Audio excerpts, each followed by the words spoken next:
Chegamos de volta no livro de Romanos. A gente deu um tempo lá no final de novembro.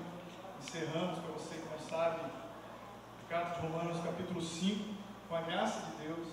No mês de dezembro tratamos do tema do Natal e agora vamos retomar Romanos 6.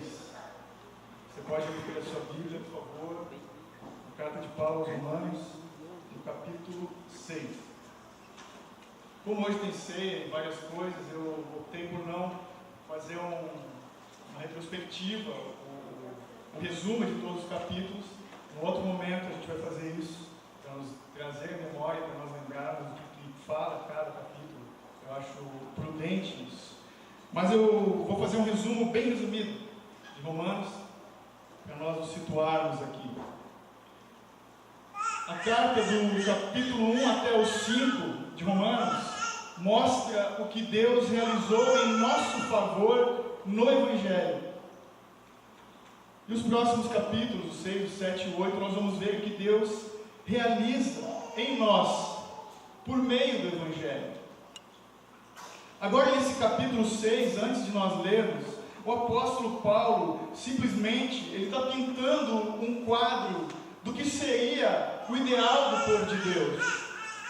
Um povo justificado pela fé, um povo firme na graça e que se regozija na glória de Deus. É disso que o apóstolo fala. Esses capítulos de Romanos, até onde nós chegamos, no capítulo 6, nos ensinam a experiência do Evangelho em nossas vidas, que é como um dinamite que transforma o nosso caráter e o nosso comportamento diante de Deus e dos homens. Essa é a função da carta de Paulo aos Romanos. Martinho Lutero dizia que é um mini-evangelho. Mas se tratando desse povo comprado por um alto preço, transformado, nós vamos ver no capítulo 6, o texto falar de um povo que pertencia antes a Adão, que era o autor, Adão foi o autor do pecado e da morte. Mas nós vemos em Cristo agora um povo que pertence a Jesus, e Ele sim é o autor da salvação e da vida. O capítulo 6, então, diante dessas coisas que nós vamos escorrer aqui, é uma esplêndida visão do futuro da graça de Deus para as nossas vidas. É disso que trata o apóstolo. Ele faz um contraste com a repugnante realidade da rebeldia do homem contra Deus. E ele mostra o retrato da graça, da maravilhosa graça que nos foi concedida, o favor imerecido de Deus para o seu povo eleito, para os seus filhos. Mas o capítulo 6 também, ele é uma resposta para algumas acusações que Paulo sofria dos judeus naquela época. Por exemplo, eles diziam que Paulo, ao pregar o Evangelho da graça, ele estava pregando a graça que promovia a libertinagem, a graça que dava autoridade e incentivava aquele povo a pecar. Mas não era isso que ele estava pregando. Eles acusavam de que Paulo pregava um evangelho da graça sem obras, e diziam então que ele estava inutilizando a prática das boas obras, e isso é mentira também. Eles acusavam, resumindo, que ele estava incentivando as pessoas à desobediência da santa lei de Deus. Isso não é verdade. Mas a resposta que Paulo deu para os seus críticos é maravilhosa, porque ele fala do Deus da graça. O Deus da graça é aquele que, além de perdoar pecados, é o Deus que nos liberta de pecar. Porque a graça de Deus, ela, além de nos justificar, ela nos santifica também. E a santificação é o tema, é o assunto do capítulo 6 de Romanos. E essa graça que nos foi concedida no amado nos une a Cristo Jesus. Eu estou dando esse contexto para quando a gente lê, a gente ficar ligado. É legal que o tom da conversa do capítulo 6, você lê comigo Romanos, o finalzinho de Romanos 5, está ali em cima do 6, o 20 e o 21, ali ele já dá o tom da conversa, Romanos 5, 20 e 21. quando ele diz: a lei, porém, veio para que a transgressão se ressaltasse, mas onde o pecado se ressaltou, a graça ficou ainda mais evidente. O 21, para que assim como o pecado reinou na morte, assim também a graça reine pela justiça, para a vida eterna, por meio de Jesus Cristo, nosso Senhor. Eu leio na versão Almeida, século 21, recomendo, você que está pensando em comprar uma Bíblia nova, é bem legal essa tradução. O verso 20 é aquele bem famoso, né, onde abundou a graça, onde abundou o pecado, superabundou a graça. Aqui está um pouco diferente. O capítulo 6, então, de Romanos, ele se divide em duas perguntas. Antes da gente ler, dá uma olhada como é que ele começa. A primeira pergunta: que diremos, então? É a primeira pergunta e é a partir dela que nós vamos tratar. E lá no 15 é a segunda pergunta. E então, do 1 até o 14 é o que nós vamos ler e vamos tratar hoje. Esse texto fala do princípio da santificação. Mas a partir do 15 até o 23, ele vai tratar do processo da santificação. Semana que vem a gente vai falar disso. Hoje vamos tratar do princípio da salvação. Eu convido então você a ler comigo, do 1 ao 14. Que diremos então? Permaneceremos no pecado para que a graça se destaque? De modo nenhum. Nós que morremos para o pecado, como ainda viveremos nele? Ou ignorais que todos nós que fomos batizados em Cristo Jesus, fomos batizados na sua morte? Portanto, fomos sepultados com ele na morte pelo batismo, para que como Cristo foi ressuscitado dentre os mortos, pela glória do Pai, assim andemos nós também em novidade de vida. Porque se fomos unidos a ele na semelhança da sua morte, certamente também o seremos na semelhança da sua ressurreição. Pois sabemos isso: a nossa velha natureza humana foi crucificada com ele, para que o corpo sujeito ao pecado fosse destruído, a fim de que não servirmos mais ao pecado. Pois quem está morto foi justificado do pecado. Se já morremos com Cristo, cremos que também viveremos com ele, sabendo que, tendo sido ressuscitado dentre os mortos, Cristo já não morre mais, a morte não tem mais domínio sobre ele. Pois quanto a ter morrido, morreu para o pecado de uma vez por todas, mas quanto a viver, vive para Deus. Assim também, considerai-vos mortos para o pecado, mas vivos para Deus em Cristo Jesus. Portanto, não reine o pecado em vosso corpo mortal, a fim de obedecerdes aos seus desejos. Tampouco apresentei os membros do vosso corpo ao pecado como instrumentos do mal, mas apresentai-os a Deus como vivificados dentre os mortos, e apresentai os membros do vosso corpo a Deus como instrumentos de justiça. Pois o pecado não terá domínio sobre vós, pois não estáis debaixo da lei, mas debaixo da graça. Amém. Por favor, feche seus olhos, cure a sua fronte e ore comigo nesse momento. Pai amado, nós somos tão pequenos, tão miseráveis, tão carentes da Tua misericórdia e da Tua graça. Mas que notícia maravilhosa é quando lemos que a Tua palavra diz que bondade e misericórdia seguirão os nossos dias. Obrigado, Senhor. Obrigado por essa santa palavra, pela vida do apóstolo, que usado por Ti, inspirado pelo Santo Espírito de Deus, com sabedoria e muita graça, transcorreu desse assunto, que é tão atual ainda hoje, da Tua palavra que é viva e eficaz. Te pedimos, Senhor, toma cativo os nossos pensamentos, dá-nos entendimento, ilumina, Senhor, o nosso entendimento diante dessa palavra, Deus. Que no tempo do Senhor ela venha frutificar em nossas vidas, pela transformação do nosso caráter, até alcançarmos a semelhança do caráter de Cristo, pelo louvor da Tua glória, Pai. Toda e qualquer coisa que venha impedir a nossa atenção, nós te pedimos, Pai, caia por terra, para que possamos estar atentos simplesmente naquilo que o Senhor tem para falar conosco hoje, em nome de Jesus. Amém.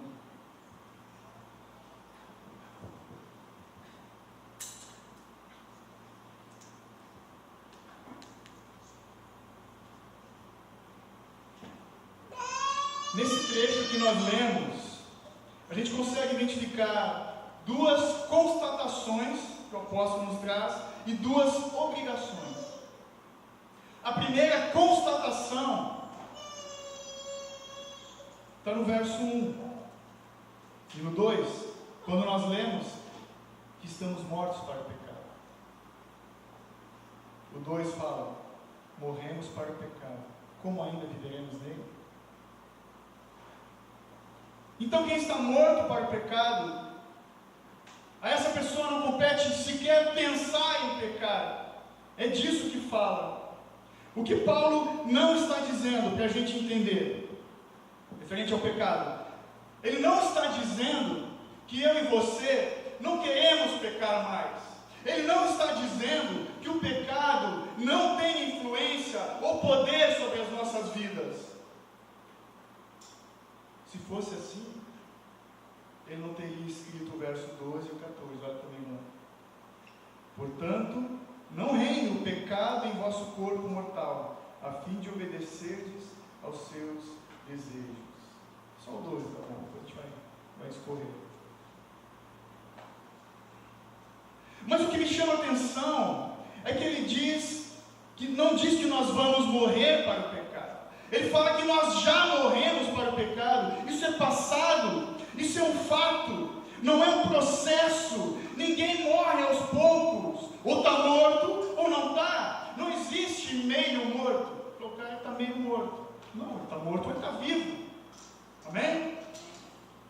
Já passou. Nós morremos para o pecado. E quando o apóstolo diz isso para aqueles que estavam condenados, que mereciam a condenação, a morte, o inferno, esse é um grito de liberdade.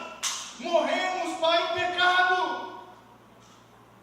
É a nossa alforria. Lembre-se disso.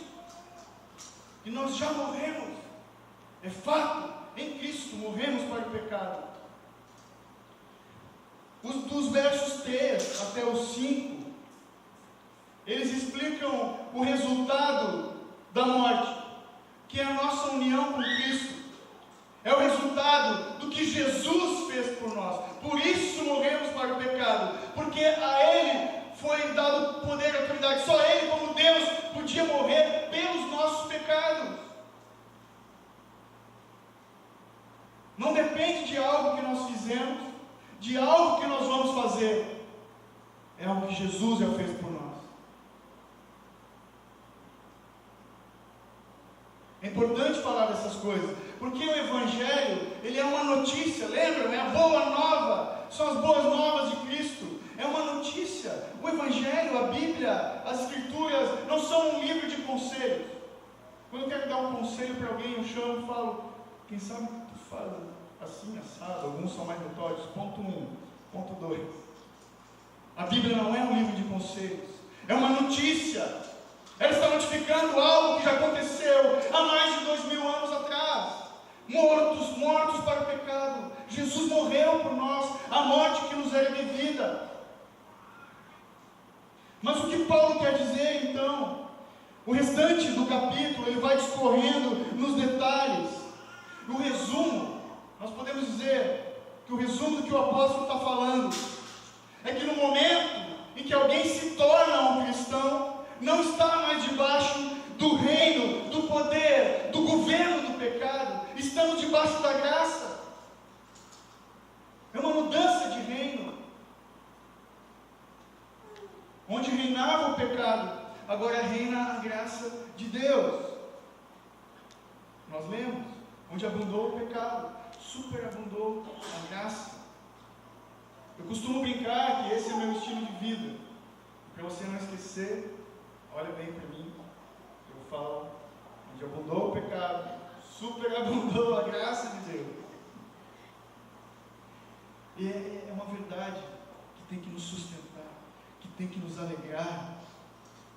Então o pecado ainda tem influência sobre nós, tem um certo poder sobre as nossas vidas, mas ele não pode impor quem somos e o que nós fazemos. O pecado não pode mais nos dominar se estamos em Cristo. Não pode. Porque em Jesus, só em Jesus, eu e você somos capazes de resistir a toda e qualquer tentação. Somos capazes de nos rebelar contra o pecado. Porque a partir da morte de Cristo, que opera vida em nós, há um novo poder operando em nossas vidas. Deixa esse texto marcado e abre comigo Colossenses 1, 13 e 14.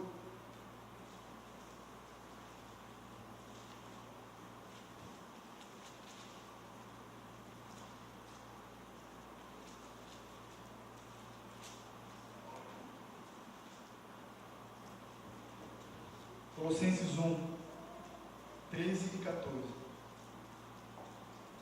Ele nos tirou do domínio das trevas e nos transportou para o reino do seu Filho amado, em quem temos a redenção, isto é, o perdão dos pecados.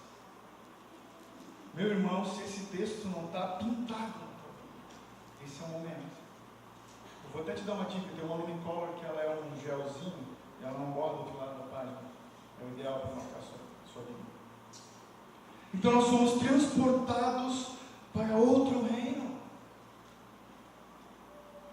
Leia comigo também Atos 26, por favor, 17 e 18. Não desmarca Romanos 6.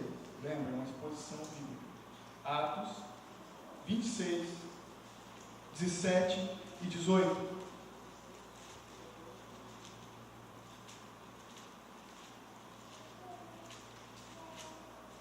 São palavras de Jesus para o apóstolo Paulo, quando ele diz no 17: Eu te livrarei desse povo e dos gentios, para os quais te envio, para lhes abrir os olhos, a fim de que se convertam das trevas para a luz, e do poder de Satanás para Deus, para que recebam o perdão dos pecados e herança entre os que são santificados pela fé em mim. Que promessa maravilhosa, que ação redentora da graça de Deus sobre a vida do apóstolo e as nossas. A questão é que ter morrido para os pecados não significa que o pecado não está mais dentro de nós, que nós estamos num corpo corruptível ainda, infelizmente. Mas ele está dentro de nós e não exerce o poder, como eu já falei. Ele só causa uma influência. Ele faz isso. Não podemos negar, porque pecamos todos os dias. Em pensamento, em palavras, em atitudes.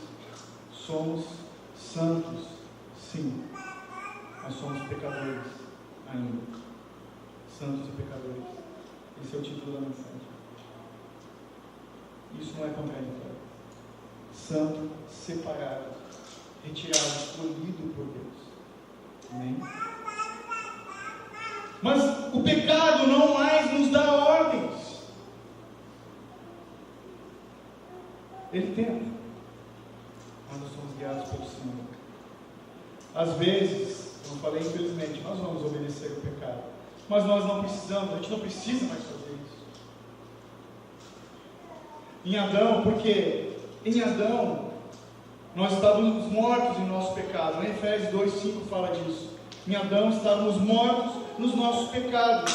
Nós bebíamos do pecado, da fonte do pecado, e andávamos no caminho da morte. Mas em Jesus nós estamos mortos para os nossos pecados, e bebemos da fonte da vida, e caminhamos no caminho da vida eterna.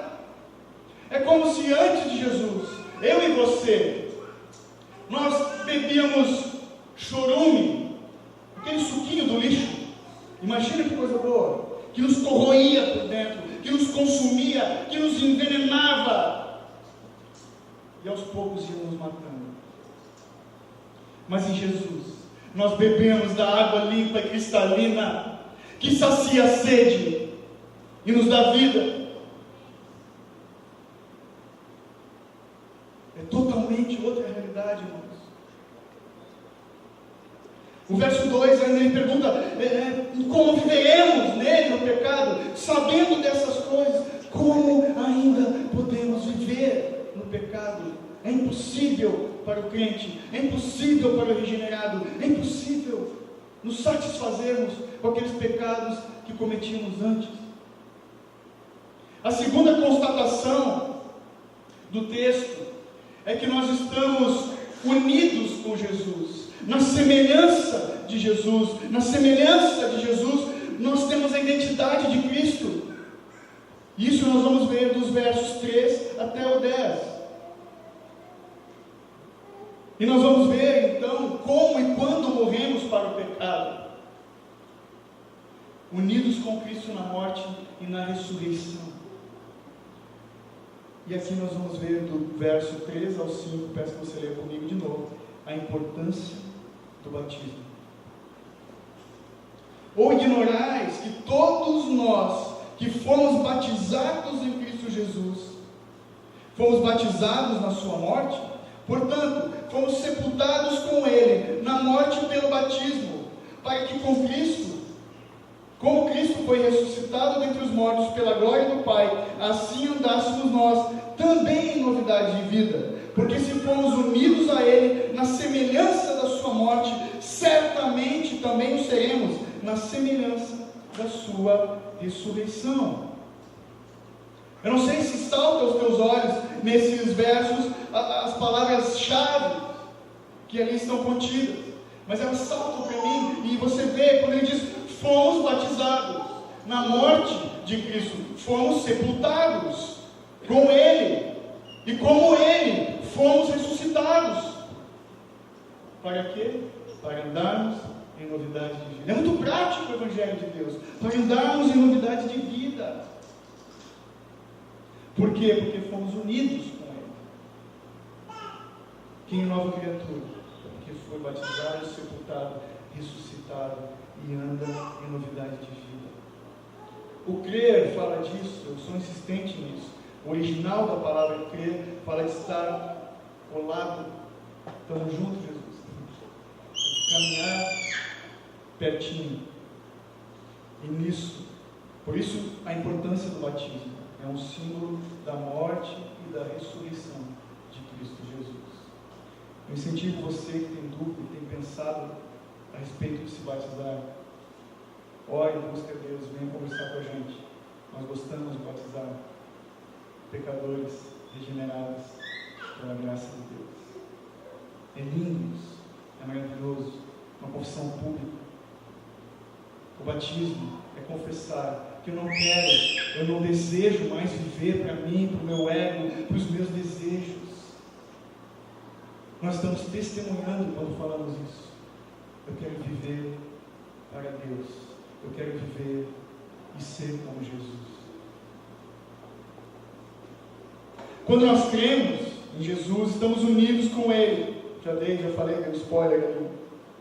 Então tudo que é verdade para Jesus, legalmente é verdade para mim e para ti também. Porque nós morremos para a nossa antiga natureza, para a vida longe de Deus, andávamos afastados de Deus, mas em Cristo ressuscitamos para viver em novidade de vida, uma vida nova que glorifica a Deus, que não é mais uma afronta para Deus. Por isso estamos no processo de santificação. Pecamos, nos arrependemos. Pecamos, nos arrependemos. Mas quem vive para Jesus não quer mais viver para o pecado. As nossas atitudes, os nossos pensamentos, os desejos passam a ser governados pelo príncipe da paz e não mais pelo nosso turbulento coração, que é corrupto, que é perverso. É o príncipe da paz quem guia os nossos passos, e é assim que deve ser o andar de todo cristão, de todo crente, de todo aquele que crê, de todo aquele que confessa Jesus como seu Senhor.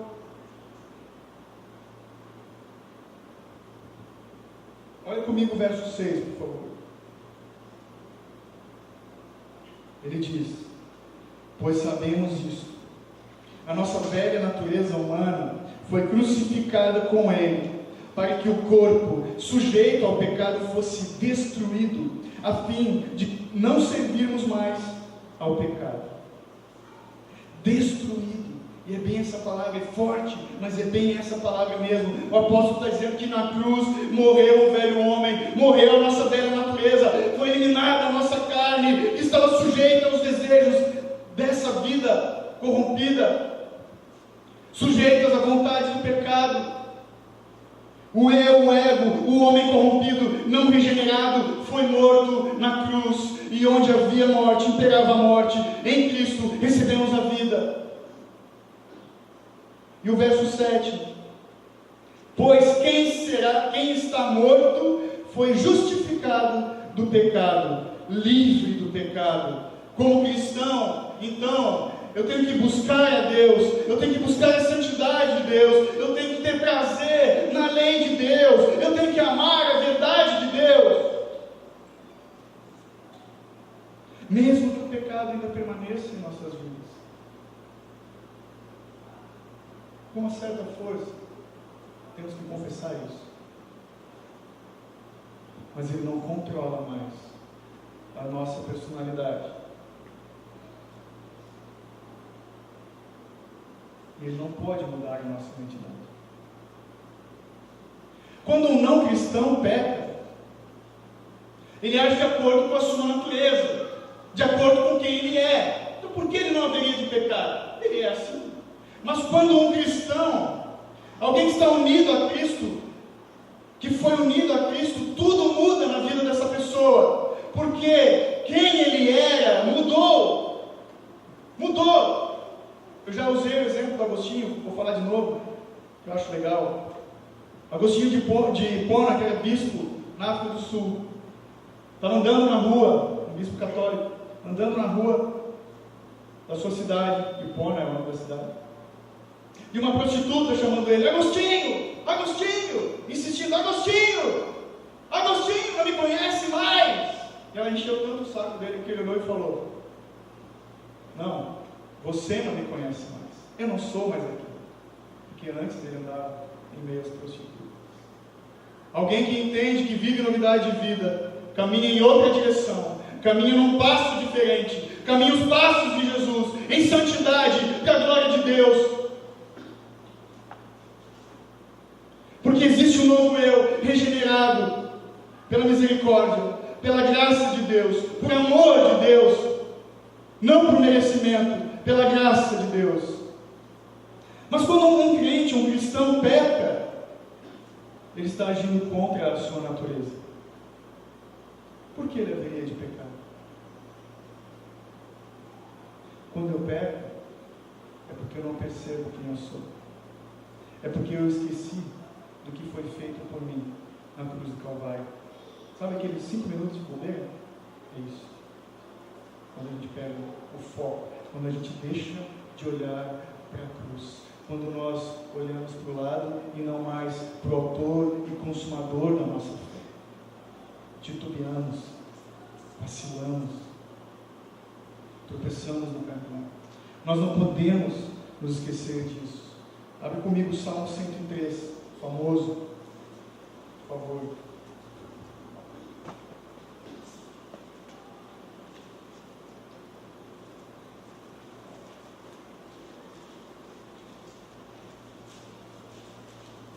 Salmo 103, 1 ao 5. Davi sabia disso que eu estou falando para vocês aqui hoje. Ó minha alma, bendize o Senhor, e todo o meu ser bendiga o seu santo nome. Ó minha alma, bendize o Senhor, e não te esqueças de nenhum dos teus benefícios. É Ele quem perdoa todas as tuas iniquidades, quem sara todas as tuas enfermidades, quem resgata da cova a tua vida, quem te coroa de amor e de misericórdia, quem te supre de todo o bem, e de modo que tua juventude se renova como a da águia. Meditando nessas coisas, acho que nós temos que lembrar, não devemos nos esquecer de Cristo, do alto preço que foi pago, da obra definitiva e redentora da cruz do Calvário.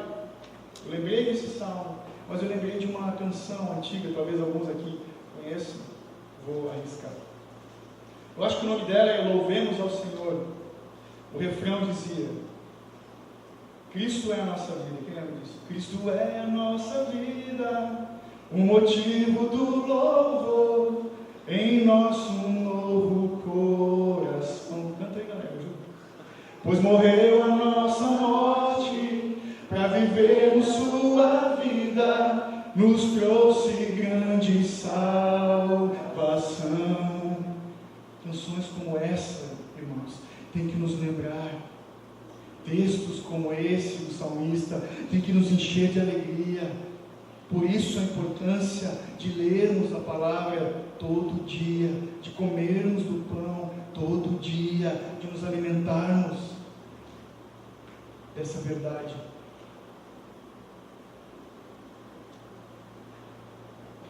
O verso 8 e o 9, veja comigo, por favor. Se já morremos com Cristo, cremos que também viveremos com Ele, sabendo que, tendo sido ressuscitado dentre os mortos, Cristo já não morre mais, a morte não tem mais domínio sobre Ele. Que maravilha! São as implicações de termos morrido com Cristo. O que é verdade para Ele, é verdade para nós que estamos unidos com Ele. A lógica de Paulo é: se sabemos que Jesus morreu e que nós morremos com Ele no passado, certamente então podemos crer que com Ele viveremos no futuro. É isso que a palavra nos garante, é essa verdade contida no texto, essa certeza de que somos como peregrinos, que não pertencemos a essa vida, a esse mundo caído.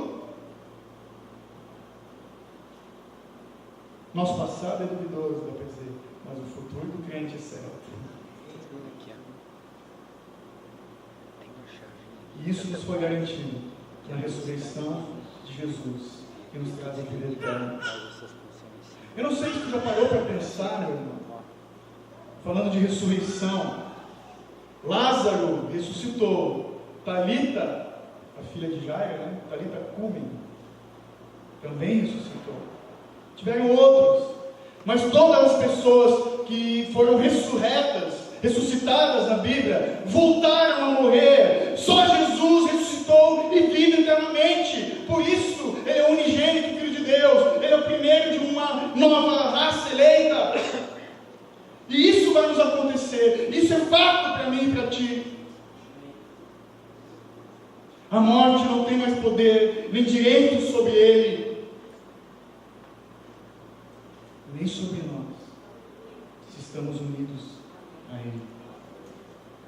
O verso 10, se você olhar comigo, ele é um resumo do 8 e do 9, quando ele diz: pois quanto a ter morrido, morreu para o pecado, de uma vez por todas, mas quanto a viver, vive para Deus. Vive para Deus. A morte é passada, o nosso futuro é certo.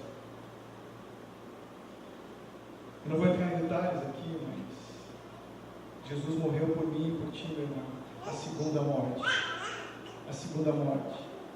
A eternidade, ou seja, a eternidade afastados de Deus. Amém?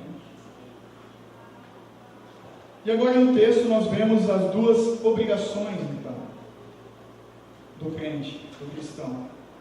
A primeira obrigação é: já que estou morto por pecado, eu vivo para Deus. Olha o 11 aí comigo. Assim também, considerai-vos mortos para o pecado, mas vivos para Deus em Cristo Jesus.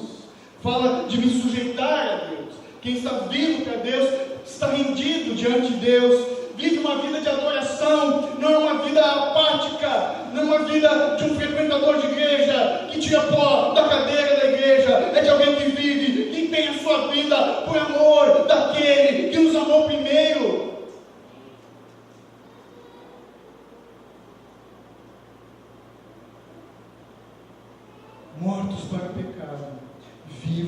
Deus.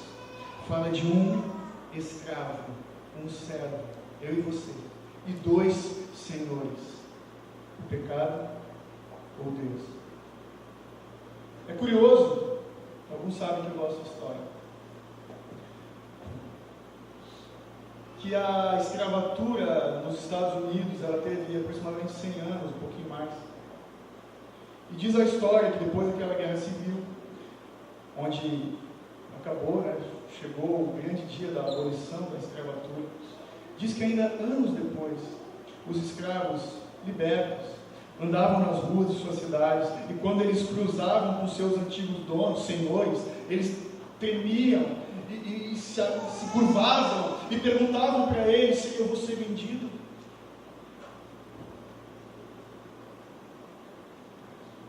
Não é assim que devemos andar. Como diz o gaúcho, né? Acabelados com o pecado, não mais. Porque antes eu estava morto para Deus e vivo para o meu pecado, ativo para as coisas da carne. Eu era um escravo do pecado, mas em Cristo Jesus eu estou morto para o pecado e vivo para Deus, atuante, ativo. Eu sou um escravo de Cristo. Leia comigo 1 Coríntios, por favor, o 7, 22. Logo depois de Romanos, 1 Coríntios 7, 22.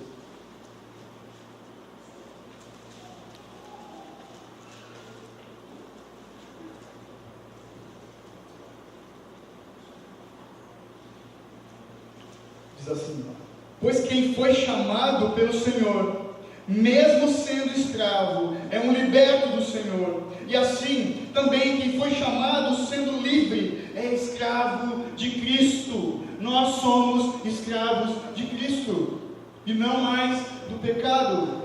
Olha comigo João 8, palavras de Jesus. Evangelho de João, capítulo 8, dos versos 31 ao 36.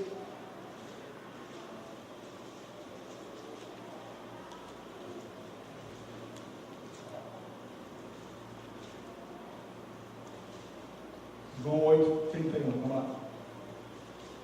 Jesus dizia aos judeus que haviam crido nele: se permanecerdes na minha palavra, sereis verdadeiramente meus discípulos, e conhecereis a verdade, e a verdade vos libertará. Eles responderam: somos descendentes de Abraão, e nunca fomos escravos de ninguém. Como dizes, sereis livres? 34. Jesus continuou: em verdade vos digo, que todo aquele que comete pecado é escravo do pecado. O escravo não permanece para sempre na casa, mas o filho permanece ali para sempre. Se, pois, o filho vos libertar, verdadeiramente sereis livres.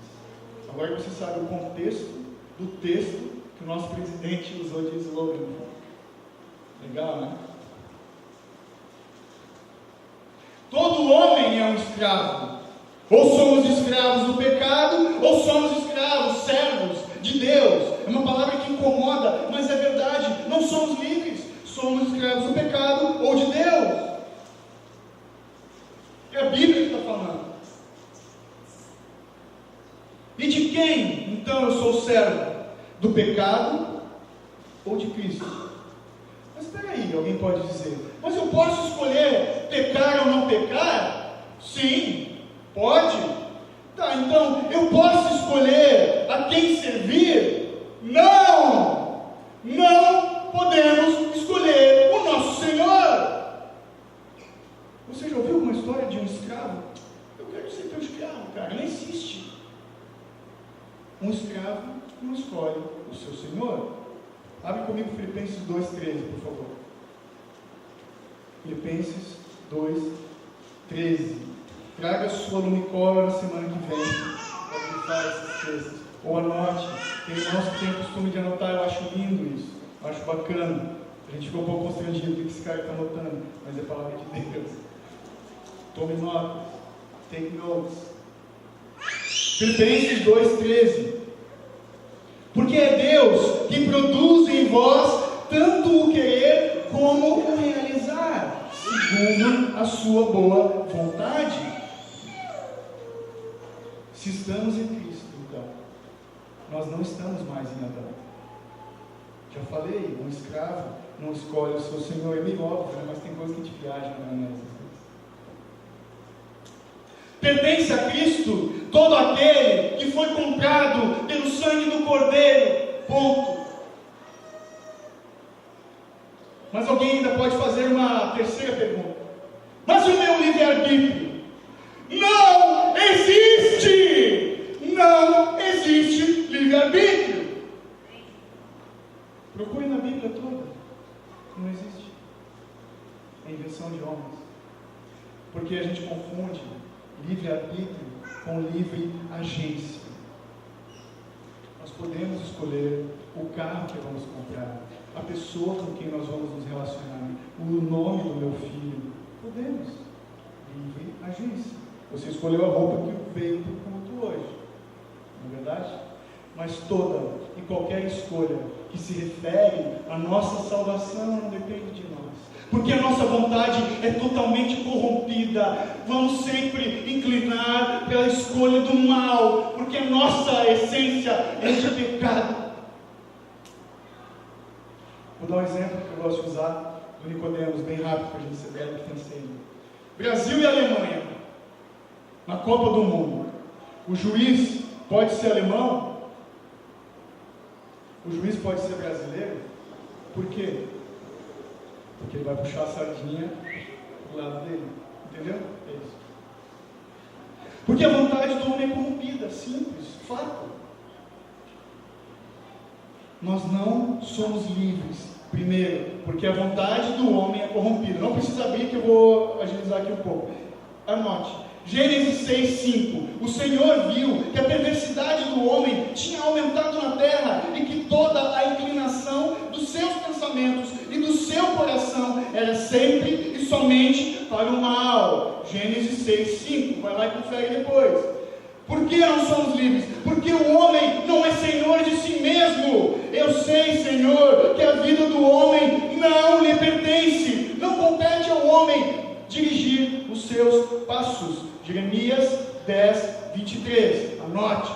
Não somos livres porque Deus é livre, porque Deus é soberano e o homem não.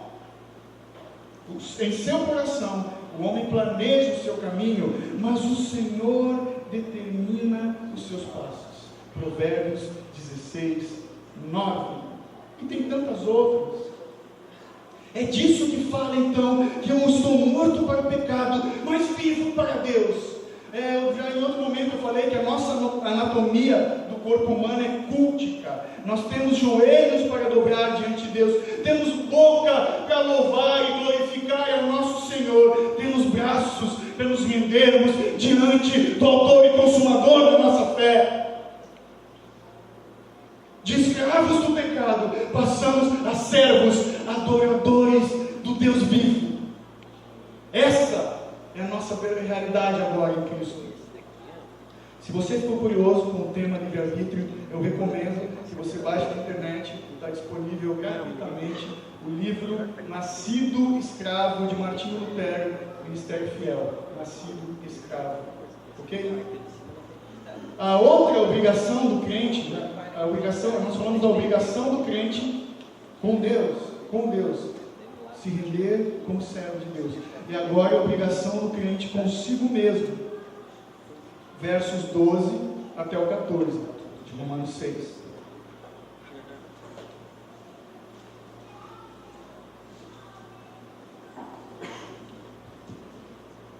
Diz assim: portanto, não reine o pecado em vosso corpo mortal, a fim de obedecerdes aos seus desejos. Tampouco apresentei os vossos membros do vosso corpo ao pecado como instrumento do mal, mas apresentai-vos a Deus como vivificados dentre os mortos, e apresentai os membros do vosso corpo a Deus como instrumentos da justiça. O 14: pois o pecado não terá domínio sobre vós, pois não estáis debaixo da lei, mas debaixo da graça. Qual é o objetivo disso? Veja comigo 1 João 3,9. 1 João, capítulo 3, verso 9.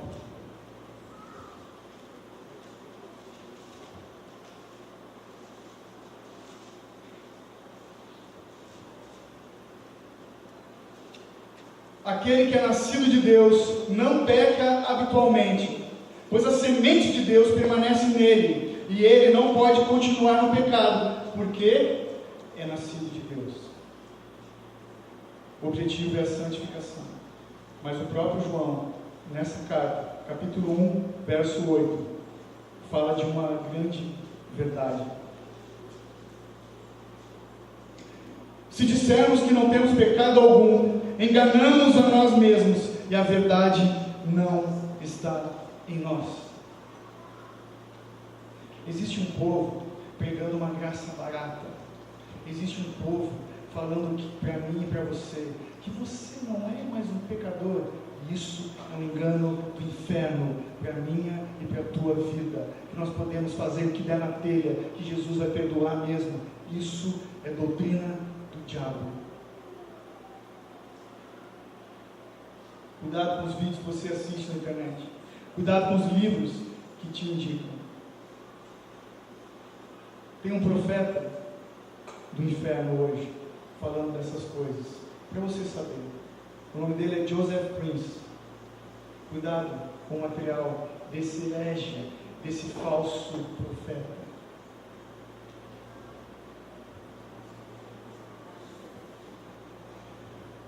Então, o objetivo é a santidade, a realidade é que ainda somos pecadores, alcançados pela graça de Deus. O próprio Paulo afirma, olha o spoiler de Romanos, você que está ali comigo no Romanos 6, olha o que Paulo fala em Romanos 7, desculpa, mas eu sou obrigado, 7,18, quando ele fala, Romanos 7, 18, olha o spoiler. Porque eu sei, Paulo falando, porque eu sei que em mim, isso é na minha carne, não habita bem algum, pois o querer o bem está em mim, mas não o realizá-lo. Ele também disse que era o principal dos pecadores. Como pode alguém dizer, se Paulo era pecador? Misericórdia. Então, no verso 12, ele está dizendo que nós não devemos mais tolerar o pecado. Nós vamos cometer pecado, sim, mas agora o pecado nos causa aflição e nojo. Ele está dizendo que nós não podemos também ficar sem avançar, sem vencer contra o pecado. Ele diz que não pode ser um hábito nas nossas vidas a prática do pecado, e nem devemos pecar constantemente, sem que isso vá diminuindo na minha e na tua vida. É como, por exemplo, aqueles que sofrem de alcoolismo, né? Alcoolistas e dependentes químicos, né? Alcoólicos Anônimos, já estou há tanto tempo sem tomar uma gota, já é assim o pecado da nossa vida, a gente vai vencendo dia após dia, pela graça de Deus em nossas vidas.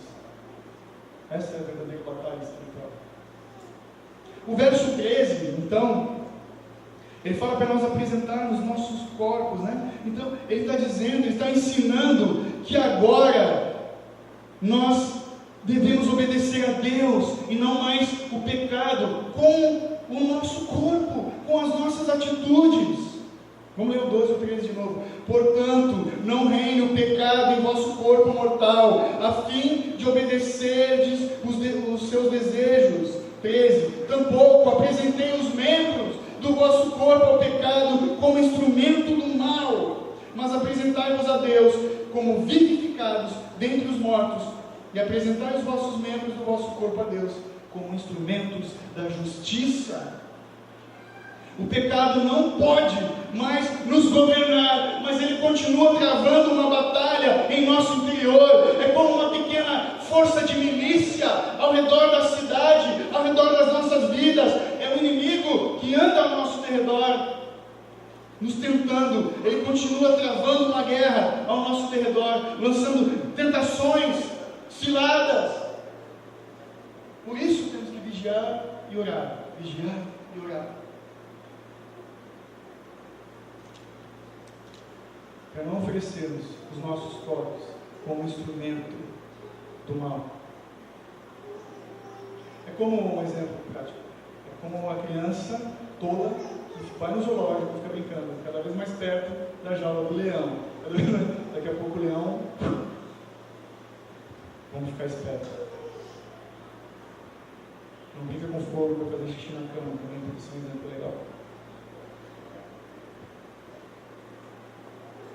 E a vida com Jesus, irmãos, não é uma vida apática, de indiferença. É um engano a gente pensar, basta olhar para o pecado e falar, para a tentação, não. Temos que fazer algo.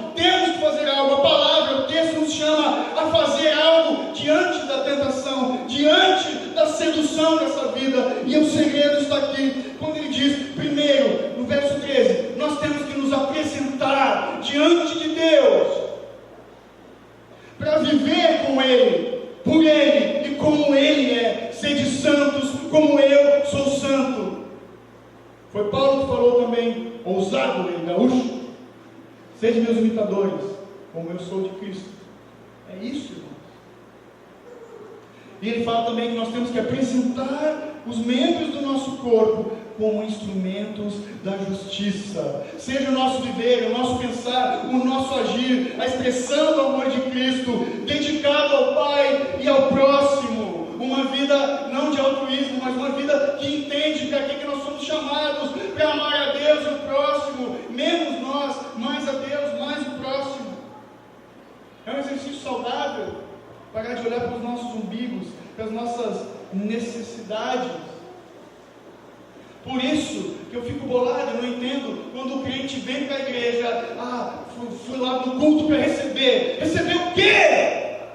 Você já recebeu a graça de Deus, o que mais que tu quer, além da salvação, do favor imerecido de Deus? Você vem para o culto para servir, você vem no culto para dar, para olhar o que o seu irmão está precisando, para ser útil na mão de Deus. Eu amo, como é chamado culto nos Estados Unidos, na América, na Inglaterra, service, é o serviço, a gente quer mudar, vamos mudar nas artes. Serviço de domingo, 19 horas. Acho que todo mundo vai sacar qual é o objetivo de ser cristão, servo de Cristo, e não mais do pecado. Então o reino de Deus começa a imperar, governar as nossas vidas, e nós vamos obedecendo a Ele. Quando nós obedecemos a Jesus, é o reino de Deus, é a graça. Toda a ação boa que praticamos não procede de nós, é a graça de Deus operando em nossas vidas. Vamos lá. Irmãos, o texto é muito bom, ele é muito rico. Eu confesso para vocês, a Bíblia diz que a gente tem que confessar os pecados uns aos outros. Eu estava me segurando para pregar até o final, o capítulo todo. É muito bom, mas não vou ser para terminar. Vai ser Deus. Então, o pecado encontra poder quando eu e você, meu irmão, buscamos justificação em qualquer outra coisa, em qualquer outro lugar, senão em Deus. Nós não precisamos nos justificar, porque Jesus nos justificou. E é o fato, é a realidade, estou caminhando para o final, que ainda hoje, infelizmente, nós abrigamos dentro de nós diversos pecados. E você que é parecidinho comigo, eu vou dar uma lista aqui. Dentro de nós habitam alguns pecados que desagradam a Deus: raiva, impaciência, mentira, cobiça, ganância, avareza, ódio, malícia e tantos outros. São pecados terríveis que nos acompanham em toda parte, em todo lugar que nós vamos. Quer ver se alguém fecha o trânsito, irmão? Só a graça. Esses pecados eles têm, como eu falei, uma influência e um poder sobre as nossas vidas. Mas acontece que eles não são nada, nenhum desses pecados são nada, se comparados com o desprezo com a palavra de Deus.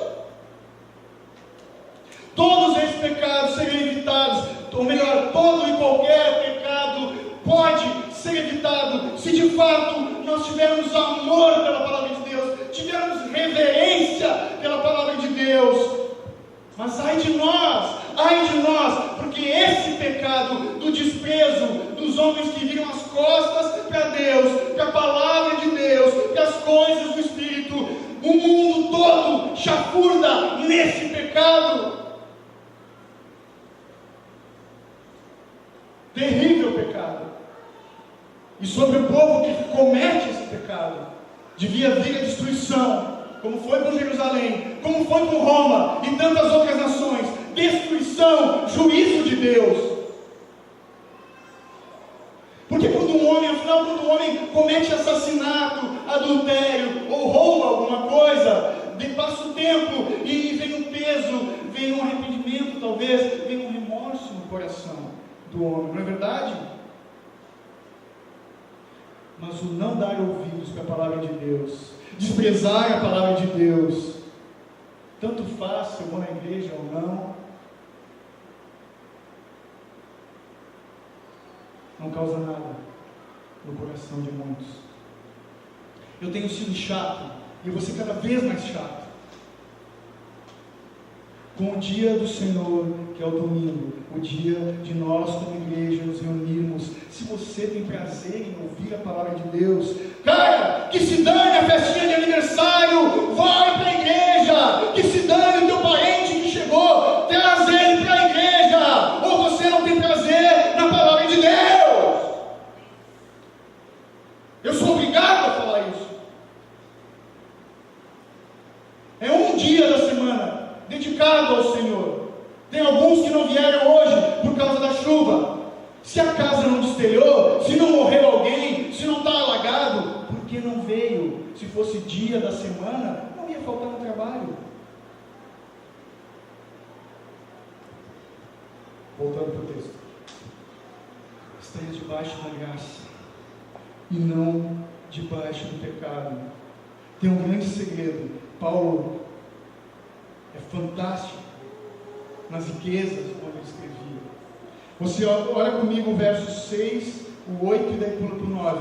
Olha o 6, que legal. Pois sabemos isso, a nossa velha natureza humana foi crucificada, 8. Se já morrimos com Cristo, cremos que morremos também. E o 9, sabendo que tendo sido ressuscitado, aqui está um grande segredo que nos auxilia a vencer essa natureza de pecado, o saber e crer. O cristão que continua pecando ou que volta sempre no mesmo pecado, é porque ele falhou em saber quem é Deus, é porque a fé dele é fajuta, porque ele não crê no Deus da Bíblia, porque ele não crê, não conhece, não sabe a importância, o valor do verdadeiro sacrifício da cruz de Cristo. Isso não diz nada para ele. O meu povo perece por falta de conhecimento de Deus, irmãos. Então Paulo está nos mostrando que a raiz de nós pecarmos ainda é a falta de compreensão, a falta de meditação e a falta de prazer, de alegria, de regozijo em Deus. É isso que ele está falando, porque a chave é saber e crer. Nós temos que lembrar o que porque Jesus nos comprou com o seu sangue. Não podemos esquecer disso. Não podemos esquecer, temos que nos lembrar que pertencemos a Ele somente, que devemos a Ele a nossa vida e a nossa salvação. Que importância tem isso?